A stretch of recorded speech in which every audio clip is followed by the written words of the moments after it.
ఆరోగ్యాభిలాషులందరికీ నా హృదయపూర్వక ధన్యవాదములు. యోగ సాధకులందరికీ శుభోదయం. ఈరోజు మనం సూర్యభగవానుడికి 12 పేర్లతోటి మనం సూర్య నమస్కారాలు చేస్తూ ఉంటాం. అయితే మనం జనరల్గా ఆసనాల పేర్లు చెప్పుకుంటూ మనం డైలీ ఆసనాలు చేస్తూ ఉంటాం. కానీ ఆయన మంత్రాలతో జపిస్తూ, అంటే ఆయన మనకి మిత్రుడు లాంటివాడు. అలాగే సూర్యభగవానుడికి రవి అని 2వ పేరు, సూర్యుడు అని 3వ పేరు, బాణుడు అని, ఖగాయ అని, అలాగే పూష్ణే నమః అని చెప్పేసి హిరణ్యగర్భాయ, మరీచాయ, ఆదిత్యాయ, సవిత్రే నమః అని, అర్కాయ నమః, భాస్కరాయ నమః అని చెప్పేసి 12 పేర్లు సూర్యభగవానుడికి ఉన్నవి. ఆ పేర్లను మనం ఈరోజు 12 నామాలతోటి చెప్పుకుందాం, చాంటింగ్ చేద్దాం. ఈరోజు నేను చెప్తుంటాను, మీరు చెప్తుండండి. ఓం మిత్రాయ నమః, ఓం రవయే నమః, ఓం సూర్యాయ నమః, ఓం భానవే నమః, ఓం ఖగాయ నమః, ఓం పూష్ణే నమః, ఓం హిరణ్యగర్భాయ నమః,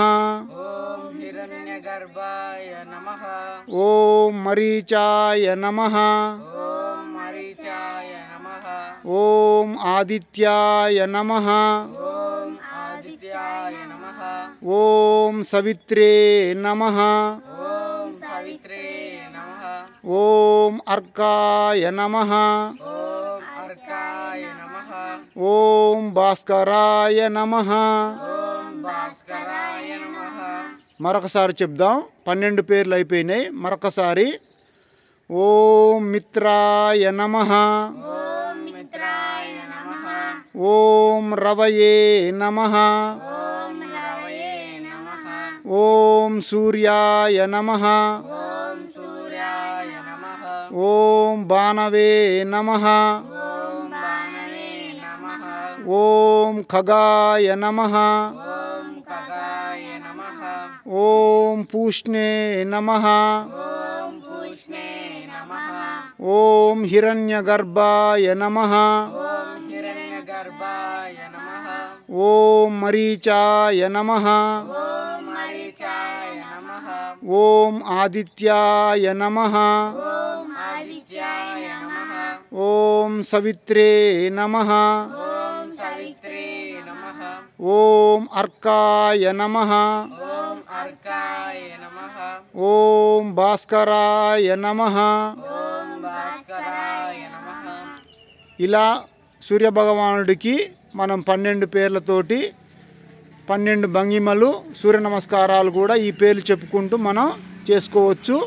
లేదా మనకి విద్యార్థులకు కూడా ఏంటంటే చదువుతో పాటు ఇలాంటి విషయాలు కూడా విద్యా విధానంలోకి తీసుకొచ్చి ఆ పేర్లను కూడా వాళ్ళకి తెలిసే విధంగా, ఇక్కడ మనకి మిత్రుడు సూర్యభగవానుడు చాలా మిత్రుడు లాంటివాడు. ఎందుకంటే ఈ యొక్క విశ్వాన్ని నడిపించేది సూర్యమండలం ద్వారానే మనం ఖగోళ శాస్త్రంలో చెప్పుకుంటూ వస్తున్నాం. కావున సూర్యభగవానుడు వల్లనే ఈ విశ్వం మొత్తం చీకటిలోంచి వెలుగులోకి వస్తుంది.